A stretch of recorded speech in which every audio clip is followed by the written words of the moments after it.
Ya el gran físico matemático Isaac Newton, Blaise Pascal, Louis Pasteur, los más grandes hombres de ciencia que existieron hace 2 siglos, escribieron en todas sus memorias: ¿cómo puede el ser humano, cómo pueden los científicos atreverse a ser científicos o a ser políticos o a vivir sin tomar en cuenta la Biblia y la persona de Jesucristo? Pero llegamos al siglo XX, el siglo de los más grandes avances tecnológicos y descubrimientos científicos de toda la historia, donde el ser humano se ensoberbeció. Nunca ha habido más ateos en la historia humana que en el siglo XX. Y así tenemos a Sigmund Freud, a Carlos Marx, a Charles Darwin, a Friedrich Nietzsche, a Ingersoll, a Carlos Sagan, a Jean-Paul Sartre y todos estos ateos que se levantaron ensoberbecidos, creyendo que podían ellos, con sus ideas y con sus filosofías y proposiciones filosóficas, tratar de levantar al ser humano de la triste condición donde la Biblia dice que nos encontramos. Los que traigan su Biblia en esta mañana, yo les pido que la abran en el capítulo 6 del libro del Apocalipsis y demos inicio a esta conferencia, Los 4 jinetes del Apocalipsis. Vi cuando el Cordero abrió uno de los sellos y oí a uno de los 4 seres vivientes decir, como con voz de trueno: ven y mira. Y miré, he aquí un caballo blanco, y el que lo montaba tenía un arco, y le fue dada una corona, y salió venciendo y para vencer. Cuando abrió el segundo sello, oí al segundo ser viviente que decía, ven y mira. Y salió otro caballo bermejo, esto es, rojo, y al que lo montaba le fue dado poder de quitar de la tierra la paz, y que se mataran unos a otros, y se le dio una gran espada. Cuando abrió el tercer sello, oí al tercer viviente que decía, ven y mira. Y miré, he aquí un caballo negro, y el que lo montaba tenía una balanza en la mano. Y oí una voz de en medio de los 4 seres vivientes que decía, 2 libras de trigo por 1 denario, y 6 libras de cebada por 1 denario, pero no dañes el aceite ni el vino. Cuando abrió el cuarto sello, oí la voz del cuarto ser viviente que decía, ven y mira. Miré, y he aquí un caballo amarillo, y el que lo montaba tenía por nombre Muerte. Y el Hades, o sea, el infierno, le seguía. Y le fue dada potestad sobre la 4ª parte de la tierra, para matar con espada, con hambre, con mortandad y con las fieras de la tierra. El primer caballo blanco, que es el primer sello que nos introduce a los primeros juicios de Dios que están por caer más rápido de lo que nos imaginamos en este mundo, es la entrada al mundo de un personaje siniestro, diabólico, un personaje que ha sido el epítome de la maldad, un personaje que va a engañar al mundo y que la Biblia lo conoce con el nombre del Anticristo. Actualmente está muy de moda por todos lados el número 666. En Puerto Rico, en este momento, hay una persona que se dice que es el Anticristo y tiene más de 100,000 seguidores ya, donde las personas que lo siguen ya se están marcando en Puerto Rico con el 666 en los cuerpos. En la primera carta de Juan, capítulo 2, el apóstol fue el primer apóstol que usó el nombre del Anticristo. Y dice en la primera carta de Juan, capítulo 2, versículo 18, hijitos, ya es el último tiempo, y según vosotros oísteis que el Anticristo viene, así ahora han surgido muchos anticristos. Por esto conocemos que es el último tiempo. La palabra anticristo significa, de acuerdo a su raíz etimológica, anti significa en contra de o en el lugar de. Entonces la palabra anticristo significa una persona que está en contra de Cristo, o también que se puede colocar en el lugar de Jesucristo, o sea, un falso Mesías o un falso profeta. Cuando el apóstol Juan escribió esta carta, él dijo que después de la ascensión de Cristo al cielo, comenzaron a aparecer muchos anticristos. O sea, comenzaron a levantarse en contra de las ideas, del pensamiento y de la obra del Hijo de Dios en la cruz del Calvario. Y de los últimos 2000 años hemos visto la proliferación de sectas, de falsos profetas, de gurús que dicen que son Dios, del Dalai Lama que le dijo al Papa Juan Pablo II que él era Dios, de líderes de religiones falsas y de movimientos y de sociedades secretas que le continúan prometiendo al ser humano una superación espiritual, que le continúan prometiendo al ser humano que ellos son los portadores de la luz y que ellos pueden guiar a las personas que le sigan al camino y la verdad. Pero ha habido un solo hombre en esta historia de nosotros que, como les dije, tristemente estamos viviendo, que dijo que él era el Hijo de Dios. Y cuando él fue bautizado en el río Jordán, la Biblia dice que los cielos se abrieron y la voz dijo: este es mi Hijo bien amado, en el cual tengo mi complacencia, a él oíd. Esta voz no se oyó sobre Buda, esta voz no se oyó sobre Mahoma, esta voz no se oyó sobre el Dalai Lama, ni sobre tu gurú, ni sobre Walter Mercado tampoco. La Biblia nos muestra de una forma interesante en Apocalipsis 6, versículo 1, que este caballo blanco, que representa el engaño político, el engaño espiritual y el engaño religioso, que hemos vivido, como lo repito, durante casi 20 siglos, donde la humanidad una y otra vez ha sido engañada y sigue siendo engañada. Hombres en el siglo pasado como Adolfo Hitler, que se levantó en Europa no representando a 85 millones de indígenas, sino Adolfo Hitler tenía un grupo a su alrededor que era el servicio secreto, o el Himmler, que encabezaba este grupo de brujos, que eran todos brujos, que eran filósofos, eran licenciados, eran doctores, tenían doctorados en ciencias políticas, eran personas inteligentes. Y este hombre se levanta por el anhelo que el ser humano tiene de seguir a alguien, a un líder dentro de nuestra alma. Dios puso la eternidad y esta es la razón por la cual somos tan fácilmente engañados, porque se nos compara con los borregos, se nos compara con las ovejas.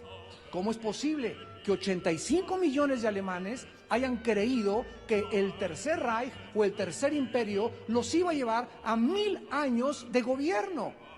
Y tú puedes decirme, bueno, es que cualquier persona puede creer eso, pero es que ¿cómo es posible que llamándonos humanos, teniendo una lógica, teniendo una mente, teniendo un razonamiento, las emociones opaquen nuestra razón y los sentimientos también?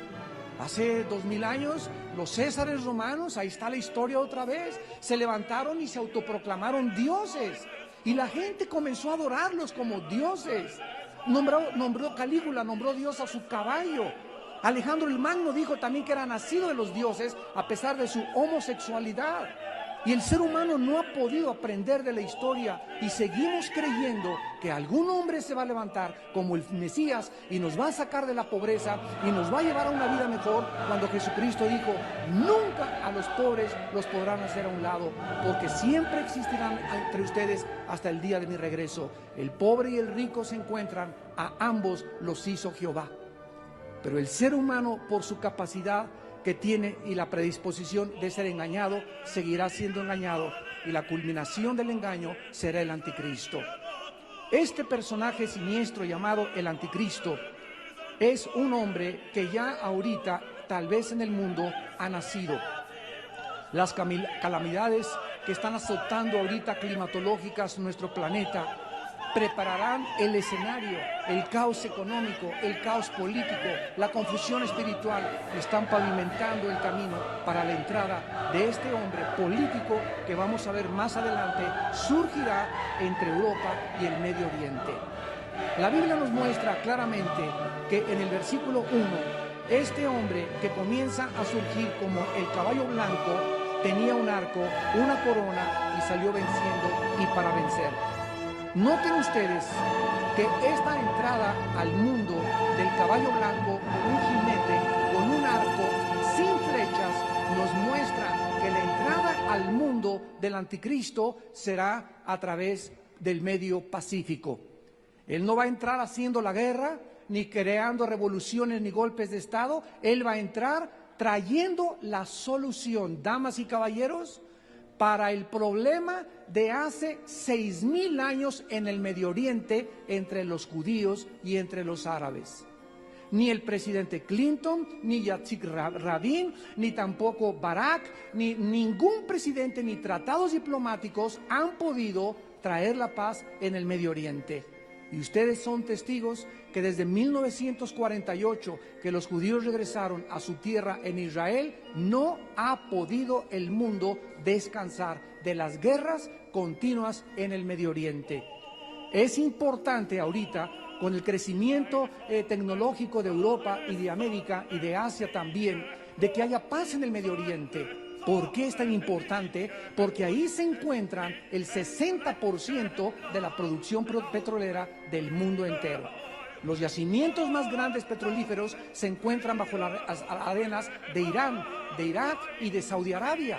Y el Golfo de Pérsico, que está controlado por Irán actualmente, o el Golfo de Hormuz como se conoce, ahí circula el 55% de los navíos que traen el petróleo a todas las partes del occidente. Entonces es importante que si no hay una paz en el Medio Oriente, no puede desarrollarse Europa, no puede desarrollarse América, no puede tener un crecimiento normal los países asiáticos. Por eso todos los políticos están buscando que haya algo en el Medio Oriente que pueda traer la paz. La Biblia dice, el anticristo será ese personaje.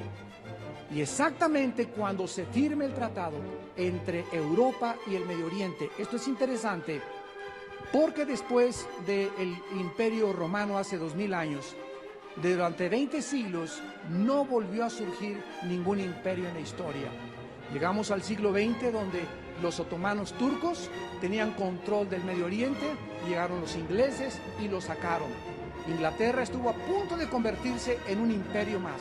Entonces llegó en 1945, cuando Estados Unidos de Norteamérica ganó la Segunda Guerra Mundial, le ganaron a Italia, Alemania y a Japón, y comenzó a surgir Estados Unidos como un poder y una supremacía militar, política y económica.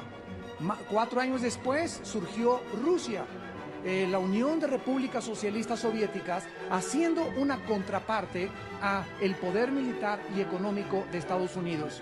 Durante muchos años, Rusia y Estados Unidos caminaron hasta 1989 en un periodo que se conoce como la Guerra Fría. Al terminar esta guerra en 1989, fría, se llama fría porque no hubo armas convencionales ni nucleares. Ahí vino la famosa perestroika, donde comienza Rusia a ser dividida en 15 repúblicas y comienzan todas las personas a darse cuenta que Rusia estaba muriéndose de hambre, que habían mantenido una fachada solamente ante el mundo, que no eran lo que aparentaron ser durante tanto tiempo, que el Kremlin había monopolizado realmente y se había apropiado de toda la voluntad y la libertad de todos sus ciudadanos, y comenzó una revolución tremenda, repito, que dividió a las repúblicas socialistas soviéticas en 15 repúblicas independientes, actualmente una de cada uno. Pero Estados Unidos siguió manteniendo la supremacía hasta nuestros días.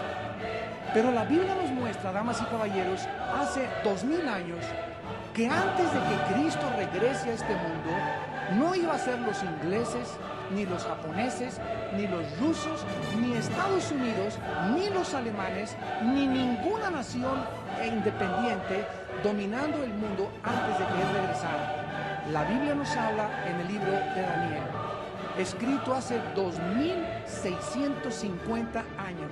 Señores historiadores y señores antropólogos y señores sociólogos, para que estudien el libro de Daniel. Hace 2650 años, el libro de Daniel dice que un rey llamado Nabucodonosor, que de acuerdo a la historia existió. Cuando venimos a la Biblia, detrás de la Biblia está la arqueología, la antropología, la geografía, la física, la biología, la genética, la ciencia. La Biblia no es un libro de leyendas, no es un libro de mitos, no son inventos donde encuentres tú, puede que sí, a lo mejor, chance y, no estoy seguro, como por ejemplo el libro El origen de las especies de Carlos Darwin. ¿Cómo puede un libro llamarse científico cuando el libro de las especies, el origen de las especies, dice Carlos Darwin, chance y, puede que, no estoy seguro, a lo mejor me equivoqué? ¿Ustedes consideran eso científico? pero venimos a la Biblia y encontramos verdades absolutas.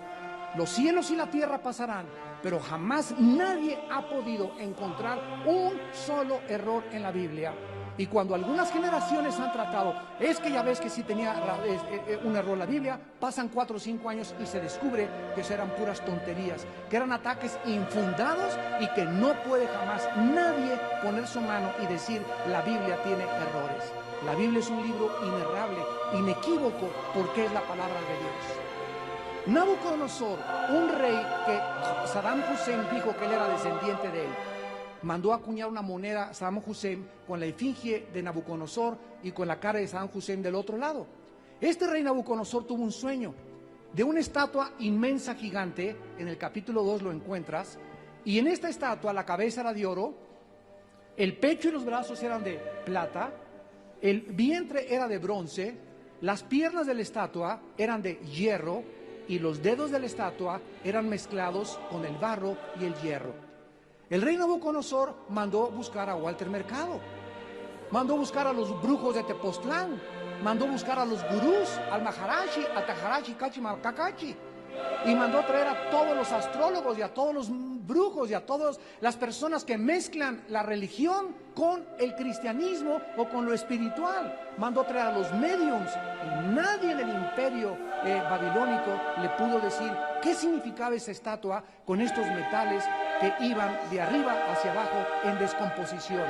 Pero había un hombre llamado Daniel, un judío que fue llevado exiliado en el año 585 a.C. a Babilonia, y entonces lo mandaron traer, y Daniel pidió permiso al rey de consultarlo con su Dios. Y Daniel se hincó y le dijo: Dios es el Dios de los cielos y la tierra, de Él viene la sabiduría, y Él da la sabiduría a los sabios y el entendimiento a los entendidos. Él conoce lo profundo y con Él mora la luz. Él quita a los reyes y Él pone a los reyes. Este Daniel era un muchacho que conocía profundamente a Dios.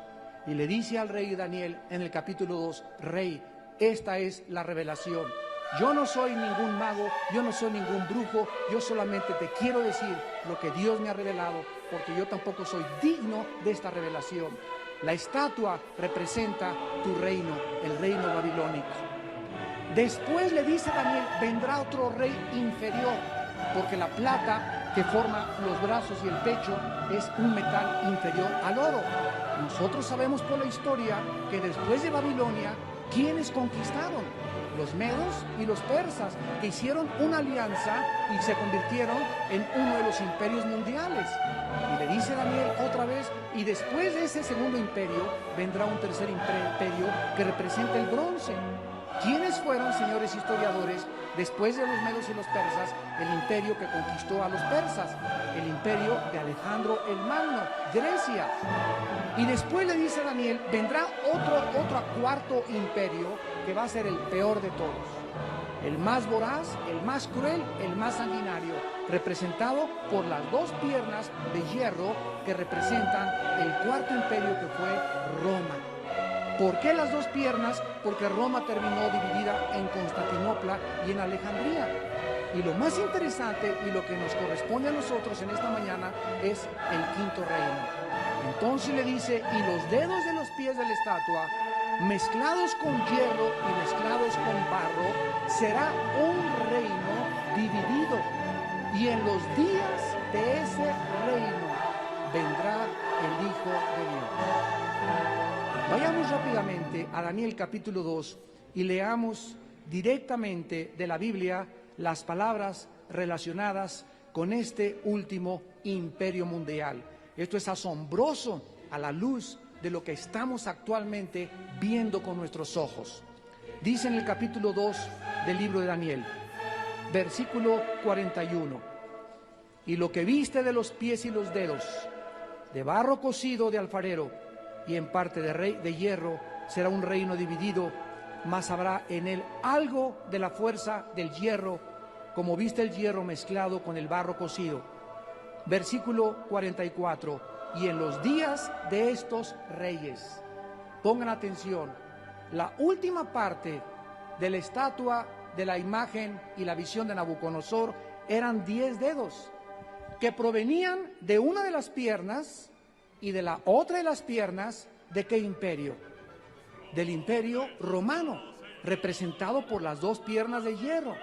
Entonces, la Biblia nos muestra que antes de que Cristo venga, el imperio romano volvería otra vez a resurgir. El imperio romano volvería a reunificarse. Y ante los ojos actualmente de nosotros, ante nuestra propia personalidad y ante nuestra propia época, en 1957 se firma en Roma lo que se conoce como el Tratado de Roma por dos franceses con el sueño de volver a levantar Europa, que se levanta como el mercado común europeo, ante los ojos expectantes del mundo entero. Y después llega 1961 y ya eran casi 8 naciones. Y actualmente, ante los ojos del mundo entero, son 25 naciones en Europa que han firmado un convenio para tener una misma moneda, el euro, para derrumbar los aranceles y volver otra vez a Europa a reunificarse. Ahorita solo hay 2 naciones que hacen estorbo a esta proyección de Europa, que son Inglaterra, que no ha aceptado cambiar la libra esterlina por el euro, y Turquía, porque Turquía es la frontera entre el Medio Oriente y entre Europa. No se consideran los turcos ni de Asia o el Medio Oriente, ni tampoco europeos. Y de acuerdo a la Biblia, Turquía será una de las bases del anticristo. ¿Y qué es lo que está pasando actualmente? Estados Unidos está ya sucumbiendo, está cada día más debilitado económicamente, está desangrándose con los 375,000 soldados que tiene en el mundo. ¿Se imaginan lo que cuesta mantener a 375,000 soldados y a sus familias y a sus hijos, mientras ellos están en Afganistán, en Sudamérica, allá en Irak, etcétera, etcétera? No va a poder aguantarse esto. Ahora los demócratas tomaron el poder en Estados Unidos y es posible que todos los soldados sean sacados de Irak. Inglaterra ya está sacando a sus soldados y el Medio Oriente vuelva a quedar otra vez en manos de los terroristas. ¿Qué va a suceder? Estados Unidos ya no puede tener ninguna aceptación ni en Europa ni en el Medio Oriente, porque su imagen ha sido totalmente deteriorada. Europa surge actualmente con un mercado bruto y con unas entradas de exportaciones e importaciones que superan en el 45% al ingreso bruto de Estados Unidos. Y no hay ningún mercado en el mundo ahorita que pueda alcanzar y competir con el mercado europeo. Ni siquiera el yen japonés, ni la libra esterlina, ni el dólar pueden ya hacerle frente al euro, tal como hace 2.600 años la Biblia profetizó. En los tiempos de estos 10 dedos que descienden del imperio romano, vendrá el Hijo de Dios. Pero lo más interesante de esta última parte, en el libro de Daniel, son estas palabras que Dios le dice a Daniel, en el capítulo 2, versículo 44. En los días de estos reyes, o sea, en los días, la palabra reyes, melech en el hebreo, significa gobiernos también. Cuando se junten estos gobiernos, entonces el Dios del cielo levantará un reino que no será jamás destruido, ni será el reino dejado a otro pueblo, y permanecerá para siempre. De la manera que viste que del monte fue cortada una piedra, no con mano, la que representa a Jesucristo, que desmenuzó el hierro, el bronce, el barro, la plata y el oro, el gran Dios ha mostrado al rey lo que ha de acontecer en lo porvenir, y el sueño es verdadero y fiel su interpretación. Damas y caballeros, esto es maravilloso a la luz de la historia, a la luz de la política actual. Ante nuestros ojos, Estados Unidos está cada día más debilitado político, económicamente. Ante nuestros ojos, Europa está surgiendo como el mercado más grande que existe, como el económico, político, militar en los próximos años, como la Biblia lo profetizó hace 2.650 años. Ahora, lo más importante de esto es el anticristo, de dónde surgirá. En el capítulo 7 del libro de Daniel viene una segunda visión de 4 bestias. Un león, el versículo 4, un oso, un leopardo, versículo 6, y una cuarta bestia en el versículo 7. Estas 4 bestias son representadas como bestias porque así es como Dios ve a los imperios y a las naciones desde su perspectiva. Jesucristo le dijo a sus discípulos: los reyes de la tierra se enseñorean de la gente. Los que llegan al poder político se les olvida hasta su mamacita. Los que llegan arriba se marean, se enferman. ¿Por qué? Porque lo único que comienzan a velar son sus propios intereses. Cambian su ideología, transforman sus emociones y se convierten, la mayor parte de ellos, en dictadores. Pero yo no puedo hacer así con ustedes, porque yo vino, dijo Jesucristo, a servirlos y no para que ustedes me sirvieran. La tendencia, pues, del corazón humano es que cuando el corazón humano llega a la cima, cuando un deportista llega arriba, ¿qué les pasa? ¿Qué le pasó a Alejandro el Magno en Babilonia a los 33 años de edad, ahogado de borracho? Ya no tengo reinos que conquistar, y murió a los 33 años de edad. A los césares romanos, a nuestros políticos, a los artistas, todos los que llegan a la cima, algo les sucede, porque no fuimos creados para recibir halagos, para recibir la gloria de unos a nosotros, porque esta gloria solo le pertenece a Dios.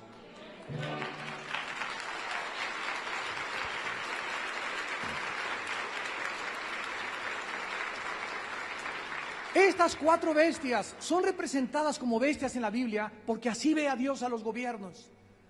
No ve a Dios a los políticos como personas honestas que realmente estén buscando el interés de la nación, sacar a la nación. Les interesa su propio partido, no son partidistas, no son patriotas.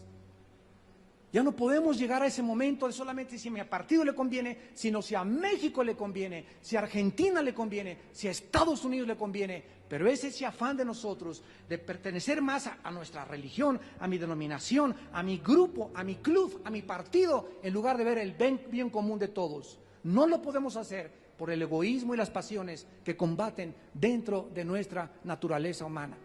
El diagnóstico de Dios es exactamente como el ser humano se comporta.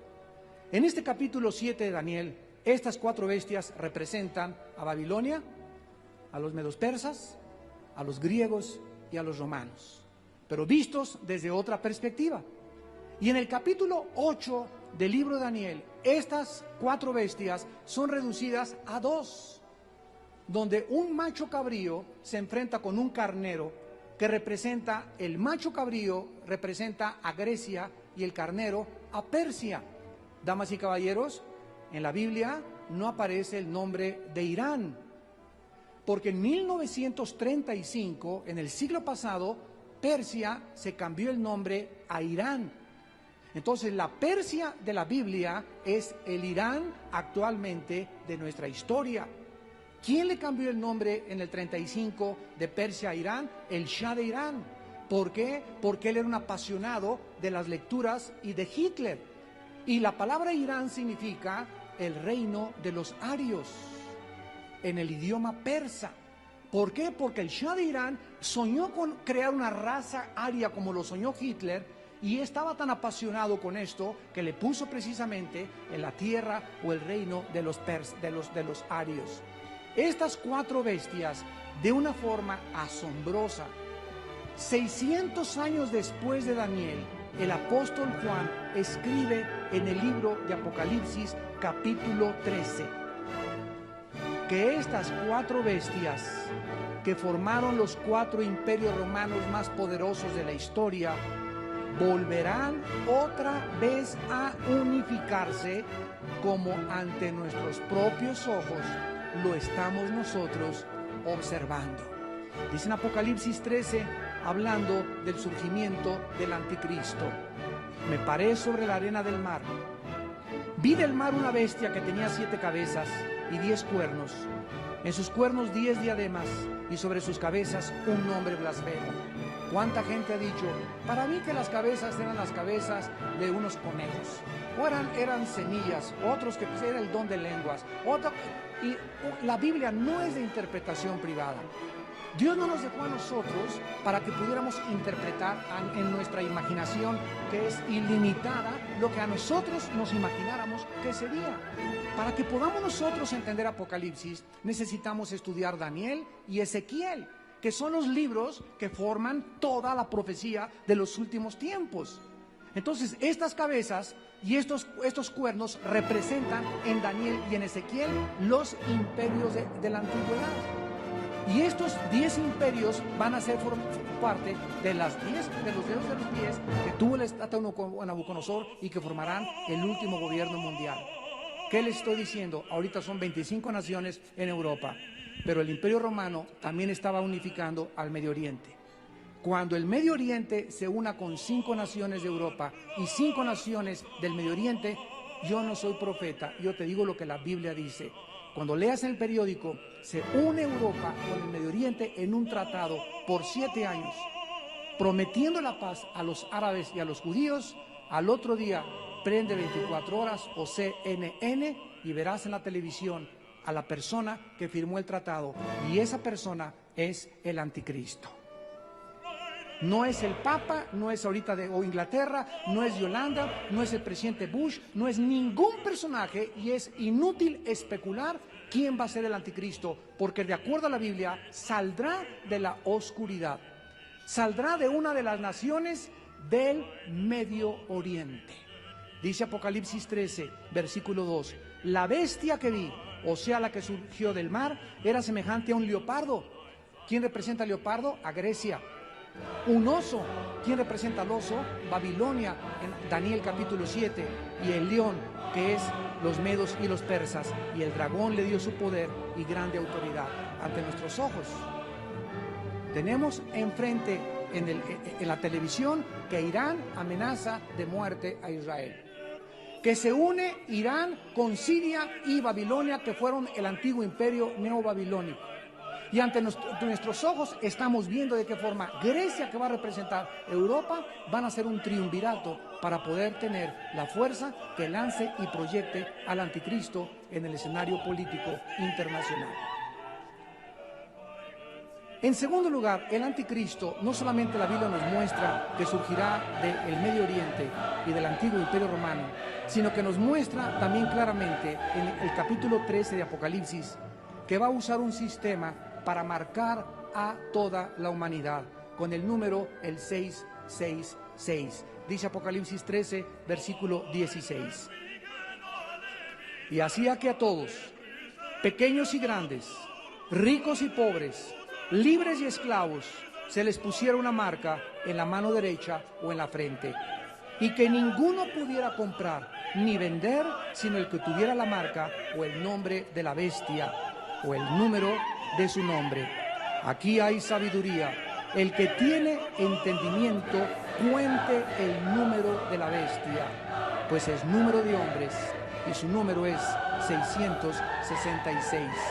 Damas y caballeros, si tú tienes un poquititito de lógica elemental, hazte esta pregunta: ¿cómo pudo la Biblia hace 2000 años?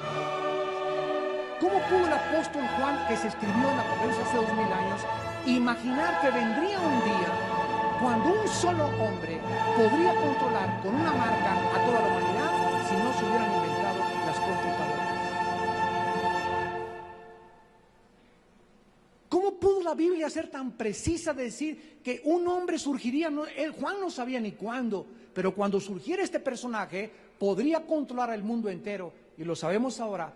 Esta posibilidad es gracias al invento de las PCs, de las computadoras. El número 666 representa la Trinidad diabólica. Síganme con cuidado. El número 6 en la Biblia representa al hombre, porque en el sexto día fue creado el hombre.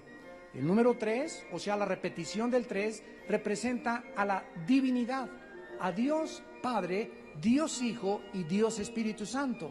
Entonces, cuando vemos el 666, el número del hombre elevado al número 3, que es la divinidad, vemos pues que es la obra maestra de Satanás, el hombre elevado a Dios. La pieza maestra y la obra de arte del diablo será precisamente el anticristo. Controlará al mundo, y actualmente podemos nosotros comprobar que casi todas las compañías de tarjetas de crédito están buscando la manera de resolver la clonación, el robo de las tarjetas. Lo mismo que muchos bancos internacionales abogan por la eliminación total del papel moneda para mayor agilidad de las transacciones bancarias.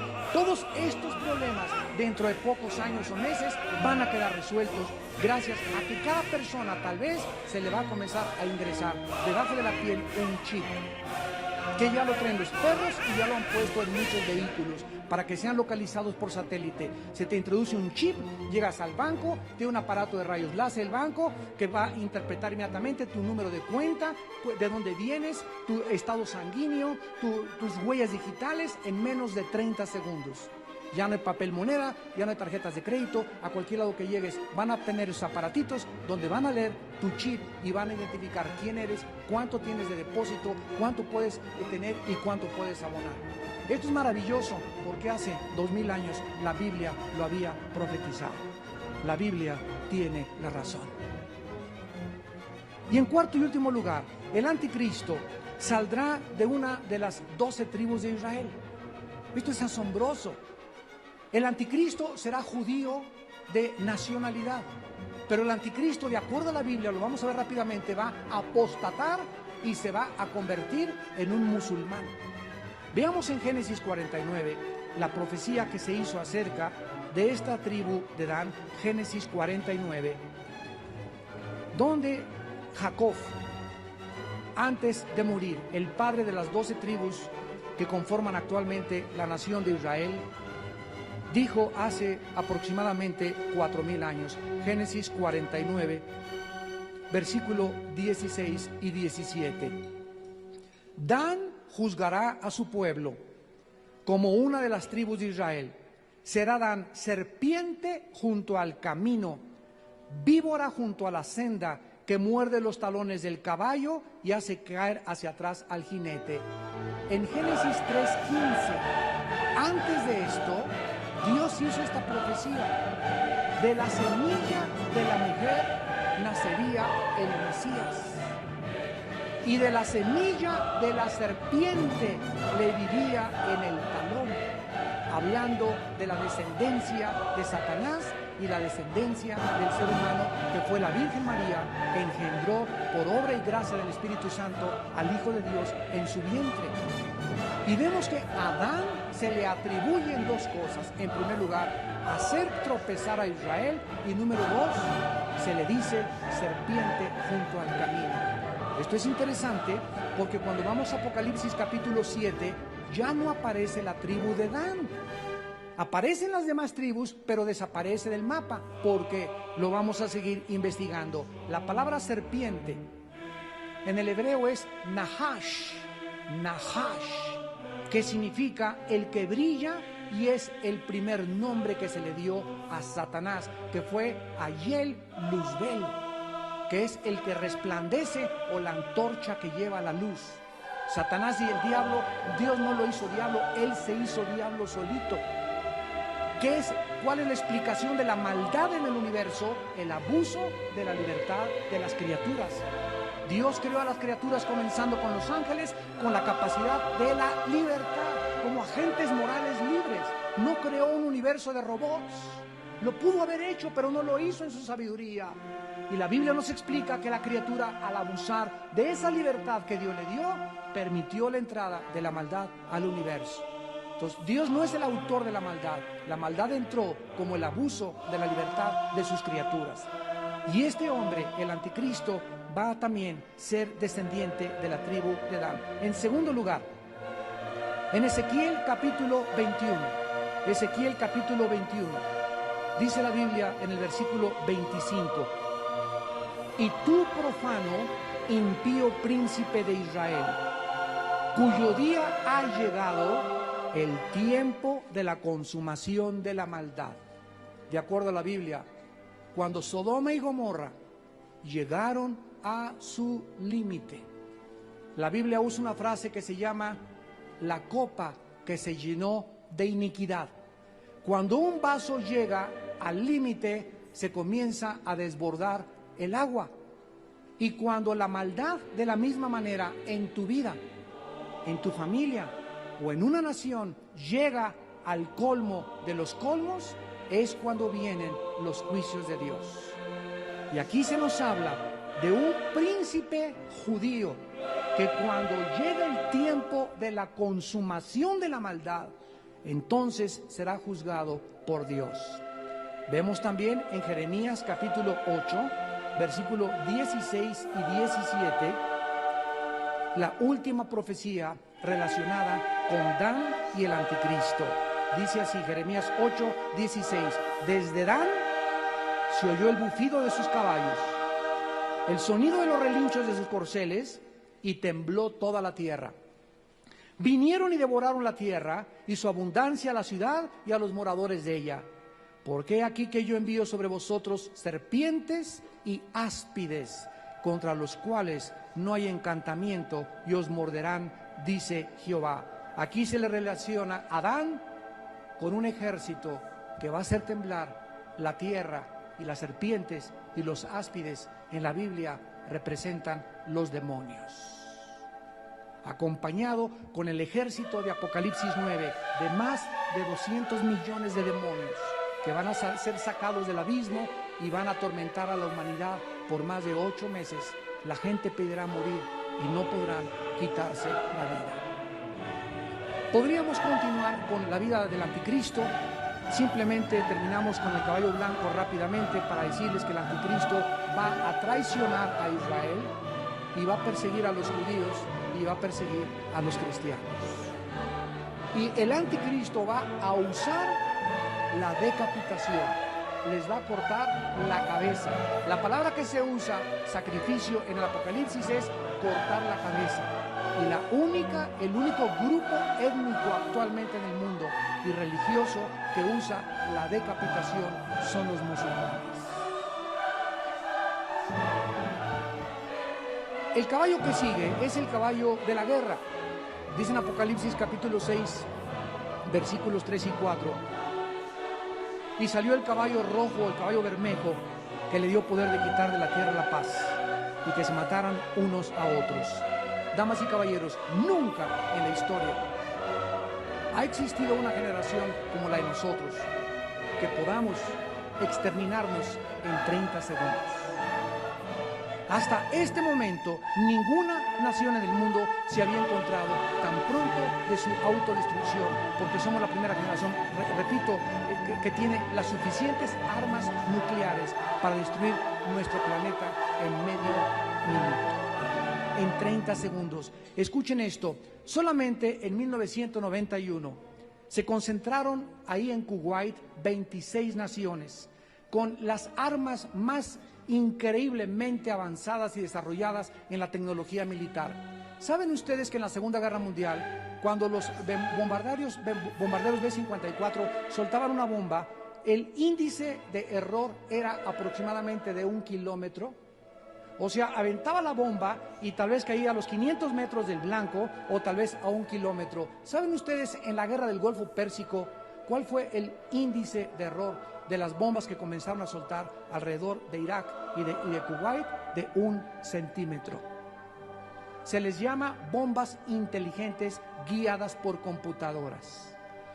El principal submarino de los Estados Unidos se llama el Trident, con un desplazamiento de 18.700 toneladas, 188 metros de largo y 560 pies, y navega a 20 nudos, o sea, son millas náuticas por hora, que simbolizan el 15% más rápido que las millas normales por hora, con 60,000 caballos de fuerza. Escuchen, está equipado estos submarinos Trident con 24 misiles nucleares con un alcance de 10,000 kilómetros. Tienen 4 tubos para torpedos con 8 lanzadores. Actualmente hay 9 submarinos en el Océano Atlántico y 9 en el Pacífico, con un costo cada uno de $1 billón. Cada submarino y cada cabeza nuclear enviada, una a Nueva York, otra a Chicago o una a Rusia o a cualquier nación, acabaría con 7 ciudades en medio minuto. Rusia no se queda tan atrás. Tiene el submarino Tifón con 190 metros de largo un desplazamiento de 25.500 toneladas y una velocidad que sobrepasa los 25 nudos, o sea, 5 nudos más que los que tiene Estados Unidos. Está diseñado para operaciones especiales debajo del Ártico. Cada submarino tiene 20 tubos para misiles SS-20 con 10 cabezas nucleares y un alcance de 8.000 kilómetros, 2.000 menos que los que tienen los americanos. Cada submarino amenaza a 200 ciudades del mundo para destruirlas en un minuto. Solo hace falta, damas y caballeros, un loco nada más en el mundo que pueda apretar un botón para sumir a el globo terráqueo en una conflagración nuclear. Y si tú crees que no hay locos a tu alrededor, solamente ve las noticias de quienes están actualmente gobernando las naciones del mundo. La Biblia nos muestra claramente que lo más sorprendente de todo esto es que cuando estalle la Tercera Guerra Mundial, será Israel o Jerusalén el centro del conflicto. El Medio Oriente será la manzana de la discordia, donde se reúnan los ejércitos del mundo para pelear la Tercera Guerra Mundial. En tercer lugar, y rápidamente, el caballo negro, que es el hambre. Dice el versículo 5, abrió el tercer sello, Apocalipsis capítulo 6, y el tercer caballo venía negro y lo montaba con una balanza en la mano. Y oí una voz en medio de los 4 seres vivientes que decía: 2 libras de trigo por un denario y 6 libras de cebada por un denario, pero no dañes el vino ni el aceite. Estas palabras representan el hambre tan tremenda que surgirá en el mundo después de estas guerras. De acuerdo a la FAO, más de 2.000 millones de personas están muriéndose de hambre actualmente en el mundo. Estamos hablando, damas y caballeros, de casi el 30% de la humanidad. Representan el 40% de las naciones desarrolladas, y no por falta de materia prima o de grano, sino por los monopolios existentes y el acaparamiento de los países distribuidores. Existen más de 3 millones de niños recién nacidos muriéndose de hambre cada año en los países desarrollados. El 50% de las personas pobres en el mundo viven en el Asia, en la India y en Bangladesh. Y otra sexta parte de Asia, el resto de Latinoamérica y el Medio Oriente. Y el último reporte de la ONU dice así: más de 200 millones de niños diariamente van a la cama con hambre. ¿Y tú en tu refrigerador cuántos litros de leche tienes? ¿Cuántos botes de Conflex? ¿Cuántas cosas tenemos?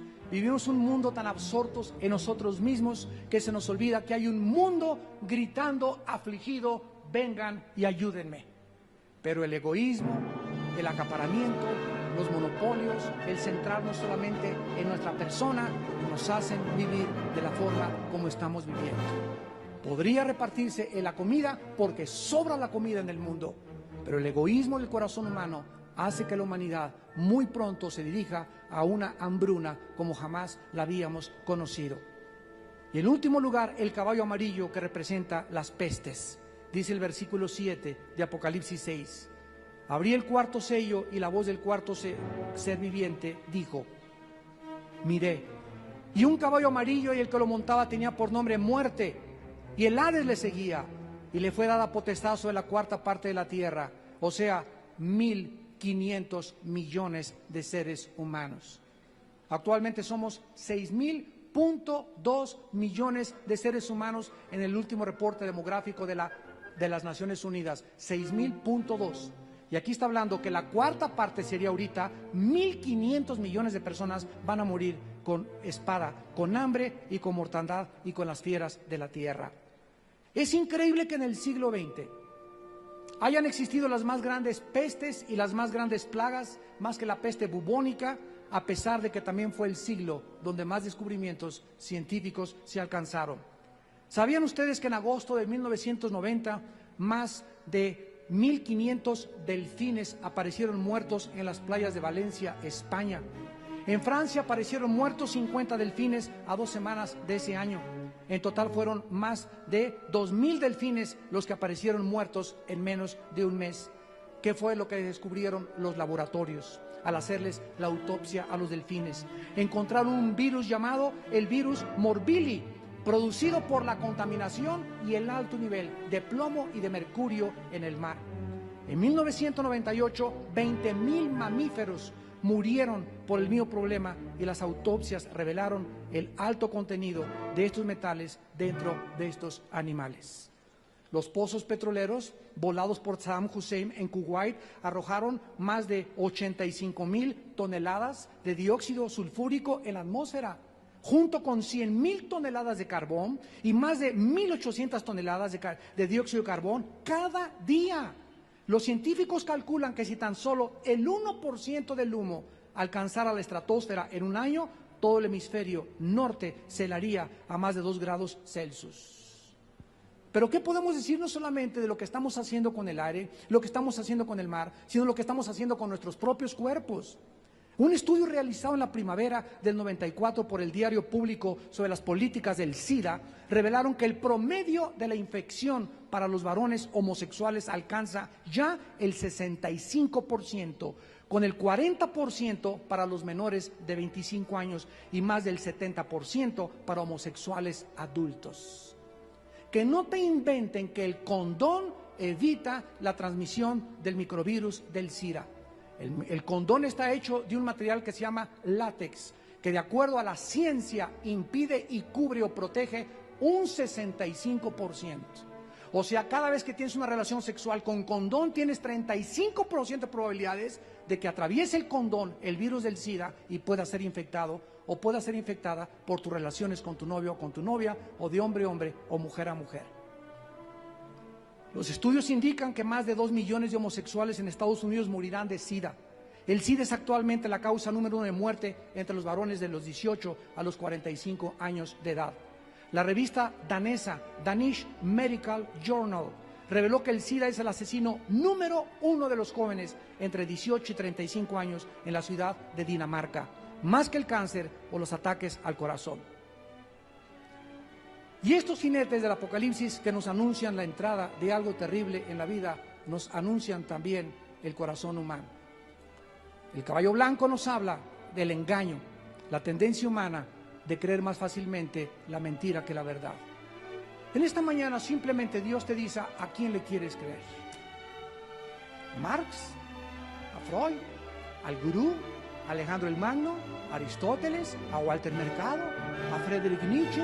¿A Hitler? ¿A quién le quieres creer? De eso se trata toda la vida. ¿A quién vas a seguir? ¿Qué ideología va a apoderarse de tu mente? Porque si necesitamos un lavado, lo necesitamos verdaderamente, pero que sea Jesús el que te lo lave. ¿A quién le vas a creer? Aquel que dijo: yo soy el camino, la verdad y la vida. Yo soy la luz del mundo. El que crea en mí no permanecerá en tinieblas. Yo soy el principio y yo soy el final. Yo soy el pan de vida que descendió y que te da vida y que te puede sostener tu vida y mostrarte después de la muerte, porque yo soy la resurrección y la vida. Y cualquiera de ustedes que cree en mí volverá a vivir. De eso se trata toda la vida. Dios nos dio la libertad de creer lo que nos dé la gana, pero nos dio la inteligencia para que dedujéramos y pudiéramos usar silogismos y razonamientos y filosofía y determinar nosotros a quién le queremos creer. ¿Qué líder tiene más evidencias? ¿Quién pesa más en su vida moral? ¿Quién ha hecho el mayor bien a la humanidad? ¿Quién ha dicho las palabras más sublimes que el mundo jamás ha conocido? Las palabras de Jesucristo. Y dime, ¿qué otro libro? Dime, ¿qué otro libro hay más grande que la Biblia? Dime qué otro libro puede compararse con la Biblia, con su poesía, con su literatura, con la ciencia revelada aquí en este libro, con las profecías, con la antropología, con la arqueología. Pero los libros, la gente dice, está hecha por los hombres, hablan ni siquiera lo que no saben. Pregúntales que de cuál fuman. El caballo rojo, la guerra nos revela el odio del corazón humano. El Instituto para la Investigación de la Paz en Suecia, Estocolmo, acaba de revelar que de los 6,000 años aproximados de historia, de los 6,000 años que tenemos de historia, solo el mundo ha conocido 25 años de paz. Ha sido guerras y guerras desde Caín mató a su hermano Abel por envidia y porque las obras de su hermano eran mejores que las de él. Es la historia de guerras tras guerras. El caballo negro, el hambre, el egoísmo humano, de no interesarle el bienestar de los demás. Y el caballo amarillo, la peste, la soberbia humana, que nos muestra que el ser humano no quiere oír la voz de Dios. El ser humano se ha convertido en Dios para sí mismo. Y tú crees que eres Dios y tú no dijiste cuándo ibas a nacer. Ni sabes cuándo vas a morir. Y cuando te mueras, tus ideas, tus presuposiciones y tus decisiones serán juzgadas, lo creas o no lo creas, porque la Biblia ha establecido un día en el cual seremos juzgados, dando fe a Dios con haber resucitado a Jesucristo de los muertos. La Biblia dice: prepárate para encontrarte con tu Dios. Tú no sabes si ahorita saliendo de las escaleras te caes y te matas. Tú no sabes de una embolia cerebral, de un ataque al corazón. No te puedes burlar de la vida. La vida es más que la comida y más que tu trabajo. La vida es algo que sobrepasa y trasciende, porque somos seres espirituales y vamos a dar cuenta de nuestras acciones. Y tenemos una sola vida para poder creer en Jesucristo, para conocer a Dios y servirle con todo nuestro corazón. ¿Cuántos de ustedes, damas y caballeros, en esta mañana, que su corazón ha sido preparado por Dios? Tú no viniste aquí por accidente ni por curiosidad. Tú tenías una cita en esta mañana para oír la voz de Dios en la Biblia. ¿Cuántos de ustedes en esta mañana no le quisieran entregar su vida a Jesucristo y hacer la paz con tu Creador en este momento en el que Él te está hablando a tu corazón? Les pido a todos ustedes que por unos instantes inclinen su cabeza. Y así con tu rostro inclinado. La Biblia dice que viene el día en cuando todos los muertos oirán la voz del Hijo de Dios. Los que la oigan saldrán a resurrección de vida. Vendrá la hora cuando todos los muertos saldrán de sus tumbas para ser juzgados, porque la vida no termina con la muerte. Jesús fue resucitado a los 3 días para traernos esperanza, seguridad y un destino seguro de saber que la vida no lo es todo, que vamos a seguir viviendo. Y todas las culturas en la historia y todas las civilizaciones han sabido y han conocido que la vida no lo es todo, porque Dios ha puesto la eternidad en el alma humana. A los animales les ha puesto instintos. Y en esta mañana Dios te ama y te dice que dio su vida por ti en una cruz. Y que en esa cruz Dios manifestaba su santidad al tratar con tus pecados y con mis pecados en la persona de su Hijo Jesucristo. Al que no conoció pecado, por nosotros lo hizo pecado, para que nosotros fuésemos hechos la justicia de Dios en él. Dios muestra su amor para con nosotros en que, siendo aún pecadores, Cristo murió por nosotros. Y este es el testimonio que Dios nos ha dado, la vida eterna. Y esta vida está en su Hijo. El que tiene la vida tiene al Hijo. El que no tiene la vida no tiene al Hijo de Dios. ¿Qué puedo hacer? Tú me preguntarás. Para yo tener la seguridad en este mismo momento de que si yo me muero en cualquier día, en cualquier lugar, en cualquier minuto, en cualquier hora, yo tengo la seguridad de tener la salvación de mi alma. La Biblia dice 3 pasos para que tú tengas esta seguridad. Número 1, arrepiéntete de tus pecados. Ustedes que nos ven por la televisión, arrepiéntanse de sus pecados. ¿Qué significa esto? Reconocer que estamos equivocados, que estamos viviendo desviados de la voluntad de Dios, y que si tú sigues con ese estilo de vida que llevas, contrario a las leyes de Dios, te vas a desbarrancar algún día, te vas a autodestruir, y cuando despiertes, no despertarás en la presencia de Jesucristo, sino en el infierno, rodeado por miles de millones de demonios que estarán riéndose de la forma como te engañaron mientras tú vivías. Arrepiéntete de tus pecados y, en segundo lugar, cree. Simplemente cree que Jesucristo en la cruz pagó con su sangre en nuestro lugar. Dio su vida en nuestro lugar para perdonar nuestros pecados. Y en tercer lugar, recíbele en tu corazón con estas palabras. Y dile ahí en lo profundo de tu alma: Señor mío y Dios mío, me arrepiento sinceramente de mi vida. Reconozco que no tengo el poder de cambiar yo mi vida, ni la de mi familia, ni la de mi matrimonio, ni la de mis hijos. Y por eso acudo a la cruz, Señor. No vengo a una religión más, vengo a ti, Jesucristo. que diste tu vida en el Calvario a pedirte que entres a mi corazón como mi Señor y mi Salvador. Lávame con tu sangre preciosa de mis maldades. Cambia mi manera de pensar, mis estructuras mentales, transfórmalas y dame el poder de vivir para ti en la corta vida que me queda. En el